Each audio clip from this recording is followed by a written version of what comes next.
Well, we opened up a can of worms last time. We talked about passion, and I started by asking Christian about passion, and Christian does our Love Bound podcast, and of course, he assumed I was talking about, that kind of passion. Flammers. A little too hot for this table to handle, let me tell you. So we won't go there, Christian. Especially with celibates around. I know, celibates in the room. A little difficult, but anyway. But, passion, it's a really misunderstood thing. And when we talk about passion these days, a lot of times we use it in the context of love, male and female, towards each other. Sometimes we use it as a romantic notion. But, passion is that thing that God puts in us for life, for specific callings, specific gifts. Last time that we talked, Craig and Chris were talking about preaching. Craig was saying now that he's finishing his pastoring at the church, that he's really missing it. He's really going to miss it. It's something he feels connected with. Chris was saying that he's been out of that ministry now for a while. And Chris, you were saying that not a day goes by that you don't still miss it. I still miss it. I still miss it a lot. Yeah, I do. I mean, again, it just goes to when you think you've found your calling, and you think when you think you really finally get, okay, this is why I'm here. I mean, we all want to know why we're here. And when you believe that you now have that word from God, okay, Chris, this is why you are here, to whatever it is, fill in the blank for whoever's watching this, for you, and to lose that, it's hard. I grieve it. I miss it. I do. I miss it. Now, did God make a mistake when he gave us that passion? Oh, of course not. I mean, I wouldn't be here today without the circumstances that resulted in my walking away from that and making me the man that I am. Someone said to me many years ago, you could have kept going in the pulpit and been a really, really successful guy, but you probably wouldn't have had any close friends.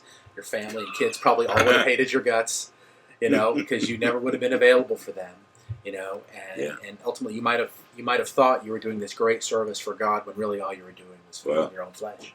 Yeah. Wow, that's sobering. Yeah, I was pissed.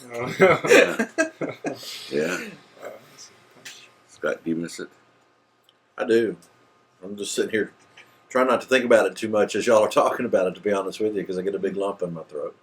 I miss because we know you like to talk. Yeah, of course I do. But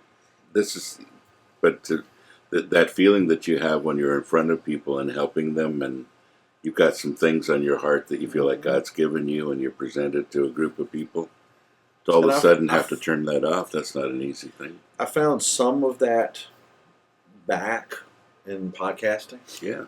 I found a little bit more of that back.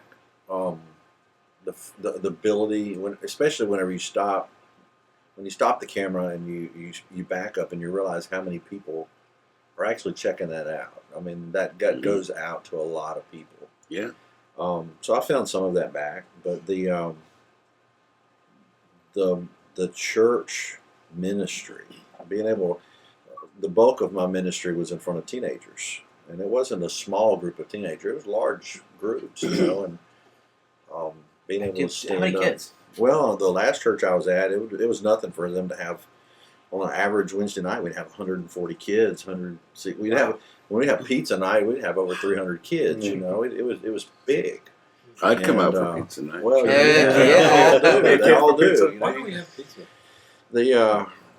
It's and then my kids tell me on Wednesday night, my daughter says, "Hey, I'm going to church." I'm just getting home from work, working at a hardware store, and I walk into the bathroom and I look into the mirror. And I wipe my face off because it's dirty. Take off the shirt that's got the store that I work at on it. And I just look at myself in the mirror and going, she's going to church. She's going to a youth group. And I miss it. I miss it bad. Yeah. So when Craig is finishing right now and he says,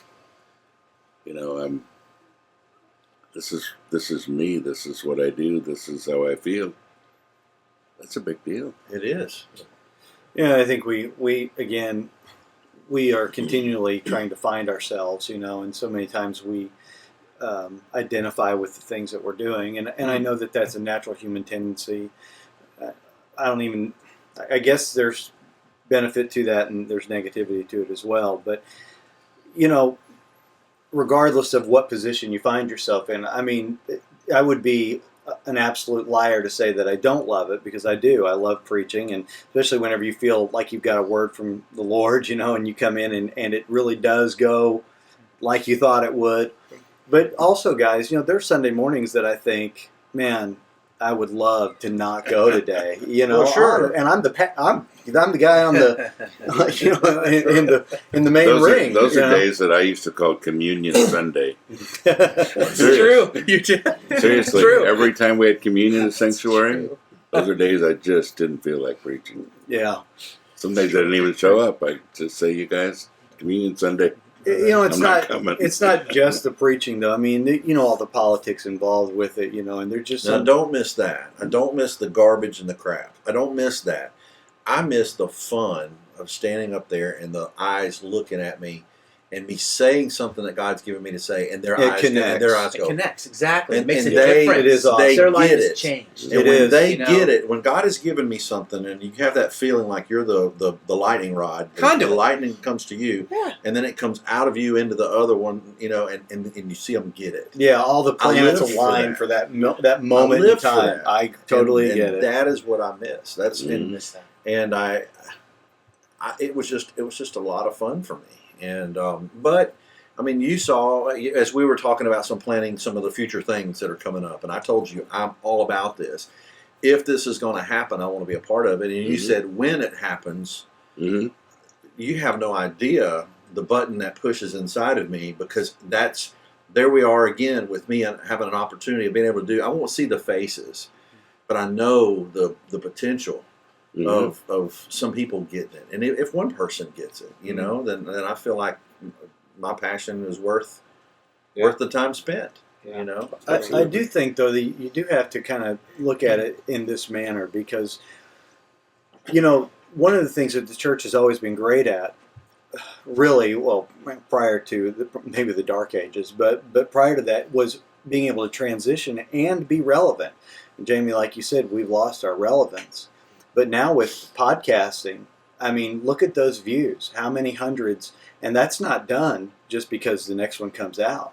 There could be thousands and thousands of people that view those messages that are being In the future. upload. Yeah, absolutely.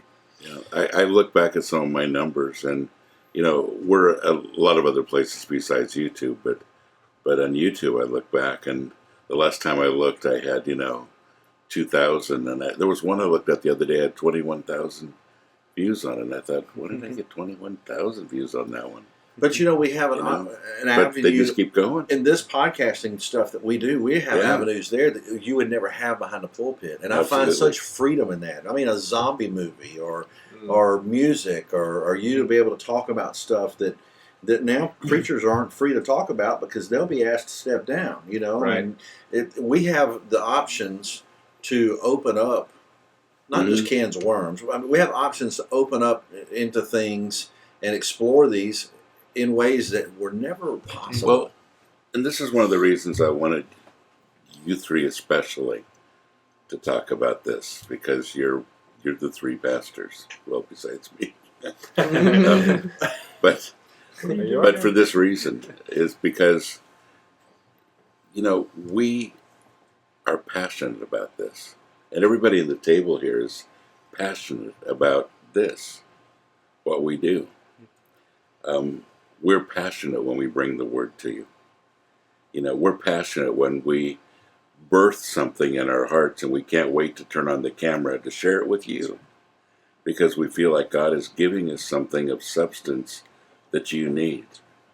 And when I first started podcasting, I was doing a lot of traveling at the time, and I was talking to maybe a couple thousand people during a trip, maybe a few more, traveling around the world. And I started podcasting, and I realized, I can do in a day what I used to take 6 weeks to do, or more. And that's every day. and I can come into your living room and spend a little bit of time with you every day, or once a week, or however much people are podcasting. What an opportunity. But I wanted you to see that these guys are not just here because this is something to occupy their time. This is a heartfelt need that they have to be a conduit between God and you. And that's a pretty exciting thing. Now, I zeroed in on those guys. I've got 3 other guys sitting here as well who feel every bit as much of that. And even though they haven't been pastors, they've been pastorized, they're pastors. Yeah, they still have that heart. Yeah. And But you are a shepherd to a flock of people that you can reach in ways that I cannot touch. I'm telling you, the gifts that you have are individual and special to you, and you're able to reach out in a passionate way about things and open up the word and share in passionate ways that I'm sitting there scratching my head going, wow. I saw Bob yesterday. We had gone into town. We'd gotten some things to come back and get ready for this, and it was the electrical end of it. And he says, "Look." We walked in. He had the bags. He put the bags down. He said, "I've got to go out and I've got to get this podcast on video right now." He said, "Because I haven't done it yet today, but God just gave me something in the car on the way over here, and I'm going to go."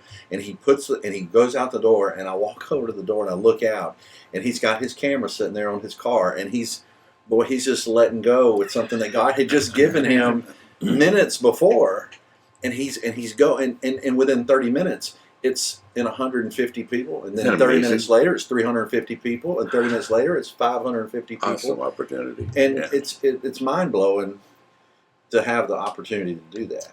See, I wait. Really Jamie just turns it on when he's driving. It's like, okay, worry about that now. I'm looking for the seatbelt. I tried that, Jamie. That's hard. Yeah. I don't even think about it. Honestly, I don't know. It's just the way my brain is. But I have to do something. I just imagine the people driving up next to you going, looking at you. There was one time. I see 5-0 just kind of coming up, creeping. I'm like, because I can do both. It's not a task for me. You're very animated though when you do. I'm sure that person's watching. You're going. I've done it sitting at my boys' school, ready to pick them up, and all these parents around. I'm like, I was walking the streets of Reykjavik, and I had people looking at me because I was taking a walk, talking. Some guys looking out like, "What's up?" And you got your selfie camera in front of you. No, I was just holding it. Actually. Oh, just holding it. But I was thinking something when, especially you, Scott, but also Chris and Craig, talk about your passion for preaching and how you miss or it's going to miss preaching. I don't think I understood it fully how you can feel passion for standing on a pulpit, because I'd rather not stand right there. But the way you explained that you feel that God is giving you something, and you're a mediator, and you see people's eyes light up, and it changes something. It does. And right there, when Scott, when you're explaining that, I could just feel that I could see that as me on the stage playing some brutal metal and breakdowns and just going crazy, and I love interacting. Suddenly, I don't know, I find myself off the stage, or I find myself pulling people up on the stage, and I mosh pit and stage diving and that interaction, and I think that's where our passion needs to be, and our compassion needs to be a part of our passion with people. It kills me. Yes, it kills me not to be playing music on the stage. I know it does. It eats me alive, and I swear I try to ignore it as much as possible because I get really, really upset. You got great songs. Well, I asked Bob one time, I said, well, will this ever, what we're doing, will it ever materialize into something where we can go together as a group someplace and and do that. I would love to. You know, how great would that be? And Bob said yes, and we'll announce that at some point. Yeah, right. How great would We that, will. you know, would that be that we would have an opportunity Yeah. to do something? You know, But this though, that to me has been such a healing thing after going through what you're going through right now. You know, Andreas, we're talking about, you know, being in the pulpit, but when we were here in September, I watched you under the bridge, and there was such a warmth and a humility, and it's really genuine, your real sincere love and affection for the downtrodden. And it was so natural for you just to come alongside, hi, how are you, can I pray for you? And that would be very awkward for me. It would just be uncomfortable for me. I'm just going to be honest about it. But imagine, though, if you couldn't do that. You are a deacon not by ordination, but by a divine calling. Right? The God of the universe said, you are a deacon. I'm going to gift you in this way. And then if you couldn't do that for a season, for whatever reason, it would be devastating. That's where the pain comes You know? from. That's what he talks about whenever he says what he's feeling. Would be the same thing as someone coming up to you saying, you can't do that under the bridge anymore. I mean, you can see the bridge, you can see it going on, you know what's happening over there. You stay over here. You're out of it, and that hurts. Can I ask you a question? It hurts. Sure. Andreas, you are that way. You send that incredible comfort Yeah. and warmth. Yeah. What do you feel when you don't think that you are bringing that to someone, and that you can't do anything about their situation? When I can't do something about their situation, Yeah. the people, Like in other words, or I can't serve. I just see, like last night, your heart is incredible. So, like last night, you were overwhelmed, and I thought, you know, that combination of being overwhelmed, and you said, what? I feel as though I have nothing to bring Yeah. to the table. What does that do? Yeah. Last night I just felt completely empty.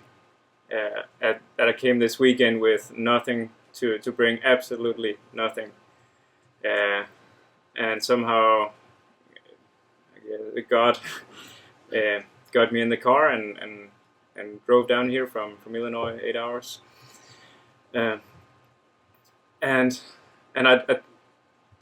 He's strong in our weaknesses. And if I can use that emptiness as to being an empty vessel for him, and then to let him fill me up, and then I give out of that, because I have nothing to give. I really have nothing to give. And when it comes to passion, if I cannot, don't have the opportunity to give, and when I feel overwhelmed, I feel empty. I feel that why even live this life? That can be the You get it. yeah. You get it. And I know that so many people watching this, thinking right now, why even live this life? Yeah. If I can't live out my passion, if I'm overwhelmed all the time, if I can't see that I'm making a change in the world, why even live anymore? But that's only one place to turn to.